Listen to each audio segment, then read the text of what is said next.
NBA draft, the Chicago Bulls select Dalen Terry from the University of Arizona. Dalen Terry, sophomore guard out of Arizona. What do you like, Jay? Well, Dalen Terry is a glue guy. He's like a Swiss Army knife out there. He does everything. Another player, wing, who's long, athletic, a really versatile defender, and has a great understanding of the game and how to play. It's not about him. He's a good passer, very good in transition, and an excellent cutter. We said the same thing about Ben Mathurin, his ability to cut. Tommy Lloyd, I think, did a great job coaching these guys to move without the ball, and he does that. His offense is coming. He can make a three, but just a great athlete that's versatile, can guard multiple spots, and can finish at the rim. Well, you mentioned Ben Mathurin. This is the 5th time Arizona has had multiple first-round picks in the common draft era. You can see Dalen Terry and Ben Mathurin there. One headed to Indiana and the other to Chicago. All right. What do you think of where Chicago sits now, Big Perk? You know what? I love them. They right there in the middle of the pack, and you know, adding a guy like Terry to this team is huge. You know, again, the guard and wing position, because he could play the wing, he understands the game, and most importantly, he could play off the ball, right? Think about that. You have Lonzo Ball that's over there with the Chicago Bulls, so you need guys that's able to move and cut. And Lonzo Ball also could play off the ball, which is a great thing as well. Well, we'll see. Zach LaVine, obviously an unrestricted free agent, but Minnesota on the clock now. So let's take a look at their timeline here. It's the 2nd time they've had a playoff appearance since 2005 this year, and we all remember the moment that Patrick Beverley jumped on the table. Karl Anthony Towns, All-NBA 3rd team, and Anthony Edwards, just an absolute star in the making, bright spot for them. But here's the question mark, right? D'Angelo Russell was sort of their X factor this year, Kendrick.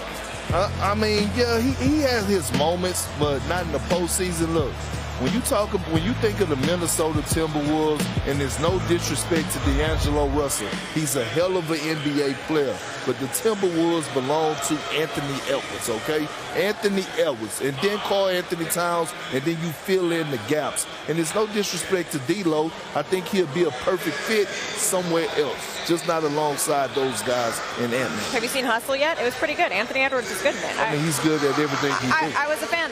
All right, well, this is just in. Our Adrian Wojnarowski reporting that this pick will be on the move to the dark side, Kendrick Perkins. It is on its way to Memphis. Again, this pick on its way to Memphis. So, Jay, I just want to revisit, who are the best players that you see on the board right now? Well, the list: Malachi Branham of Ohio State, Ty Washington of Kentucky, E.J. Liddell of Ohio State. Then you start getting into guys like Kennedy Chandler of Tennessee. Congratulations. I know this is something that you have been working toward for years and years. Can you just describe, we saw your emotions, I'm sure some nerves in the green room. What were you feeling when you heard your name called? You know, this is something I've been dreaming about since I was 5 years old. So hearing my name called, it's like everything settled down and all the emotions came out. I told all my friends I wasn't going to cry, but I couldn't hold it back no more. I see my dad, my mom, and it was just, had to let it out. Sometimes you can't help it. I'm going to preface this by saying Kendrick Perkins is from Texas, so be kind here. What are your impressions so far? Who have you heard from within the Rockets? I talked to the general manager not too long ago, but I think I'm going to talk to Jalen Green soon, and just knowing they got a young core, young team that I can go in there and just grow with, you know, learn from, and just, you know, overall just be hungry. And just be patient and just be ready. You know what I mean? Houston Rockets fans, I know what you mean. They are ready, obviously, after a little bit of a rebuild the last couple of years. When I say Houston Rockets fans, I mean Kendrick Perkins. So this is your camera right over here. Okay. Can you tell Houston Rockets fans what they are getting and why they should be excited? You're getting a hard worker. You're getting somebody who's going to come in with a chip on their shoulder, somebody who's going to come in and compete from day one, somebody who don't care about stats, somebody who's going to do anything a team needs him to do. Is that defend, score, anything, you know what I'm saying? So you're getting a hard worker, competitor, somebody who don't like to lose. All I care about is that W, so that's what y'all getting. I love that you're coming in with a little bit of a chip on your shoulder. You've been wired for sound tonight, so let's just take a listen to what you've had to say. All right. I'd like to hear. Stephen A. said you was looking good, didn't he? Yeah. That's good. This is just You can't sit still. You can't sit still for 5 minutes. You gotta get With the third pick in the 2022 draft, the Houston Rockets select Jabari Smith Jr. from Auburn University. I love you, boo. You good. Yeah, I got you. I love you. You said that you're coming in with a chip on your shoulder. I spoke to Jalen Green moments after he was drafted last year, and he already said, I'm coming in with a chip on my shoulder because I should have gone number 1, and now I'm going for that Rookie of the Year. What are you going for in your first year with that chip? I'm trying to make the playoffs. Rookie of the Year is definitely in my eyes, but, I want to win games, you know what I'm saying? That's just that's how I was raised. That's just who I am. I want to come in and win games, and if I'm coming into every game trying to win it, I know everything else will take care of itself. So I'm looking forward to a big year. You know what? I want to go back to college a little bit with you being back at Auburn. One of my good brothers, my good friends, Marquise Daniels, he spoke very, very highly of you. I just want you to tell us, what did that coaching staff and that program mean to your success, and what did they do for you as far as you getting to this moment? They got a lot of people on that coaching staff who really care about you. You know what I mean? That's big in college about, you want to go there and achieve your dreams, but you got people on that coaching staff who I'll talk to for the rest of my life. Like Marquise Daniels, keeping my head straight through college. Like, that was my first year, so I went through a lot of ups and downs, and he just kept me grounded. He always reminded me that, keep my head grounded and just focus on basketball, you know what I mean? So him, Wes Flanagan, Ira Bowman, Coach Pearl, all of them, they just helped me so much, you know what I'm saying? I thank them for life, you know what I mean? So a great coaching staff and a coaching staff that care about you can go a long way. So, Jabari, when Malik asked you to describe yourself to Houston fans, the first thing you said was hard worker. And I saw that in you when I get to practice early. You're already there working with your workout coach. What does hard worker mean? What does that mean? Somebody who's going to go the extra mile, you know what I mean? Somebody who always thinking that they're not doing enough, you know what I mean? When I finish any workout, I always try to do extra. You know what I mean? I always know I got a little left in the tank. So that's just the type of person I am, you know what I'm saying? Raised by my dad, raised by somebody who played at this level and knows what it takes. That's just how I was raised.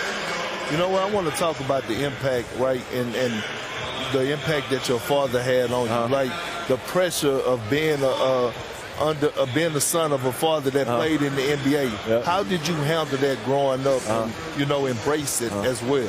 It was a lot of expectations, you know what I'm saying? Growing up in Atlanta, it's like everybody telling you how good your dad was, you know what I'm saying? Everybody looking at him as this big, you know what I'm saying, role model and just this big superhero in the city of Atlanta. So just growing up, you can always hear it, and it's like, you know what I'm saying, I want to be better than him. You know what I'm saying?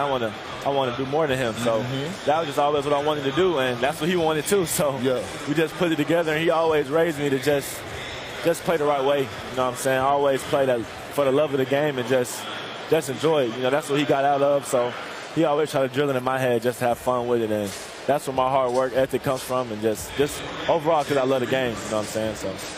Have you already picked out the Texas barbecue spots that you're going to? I think Perk can help me out with that. You go straight to the turkey. I mean, clearly Perk can help you with that. Big Perk. Thank you so much for the time you spent with us, Jabari. Congratulations. Yes. Well, the pick is in, so let's send it to Commissioner Adam Silver.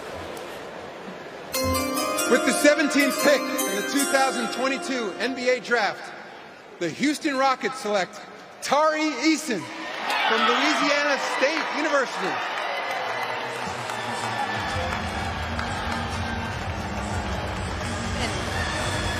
One of the most explosive finishers in this draft class. I mean, he started his career at Cincinnati. He came off the bench, transferred to LSU, quickly evolved into one of the most improved players in college basketball. We're just saying goodbye to Jabari. His mother, I love this, Jay. His mother nicknamed him Peso because, hey, Perk, his jump shot is always money. That's a bar for you to use. See? He was. And you talk about food. See? And you talk about food. He was on the 2021-22 SEC first team, sixth man of the year. Jay, what do you like about this young man? Just about everything. He's a transition wing with a 7'1" wingspan, very athletic, and is a defender, a rebounder, especially an offensive rebounder. He had 2.5 offensive rebounds per game. He has a ton of value, and he came off the bench. He was a sixth man. You mentioned he started at Cincinnati, averaged 7-8 points a game. Came off the bench for LSU, never complained. He didn't, demand to be a starter. He's a team guy. He can stretch it out and shoot it, 36% from three and an 80% free throw shooter, and top 5 in college basketball in player efficiency rating at just over 33. And you talk about his defense, and you talk about what he brought defensively. I mean, he's busier than a fox in the hen house. He reminds me a lot of her.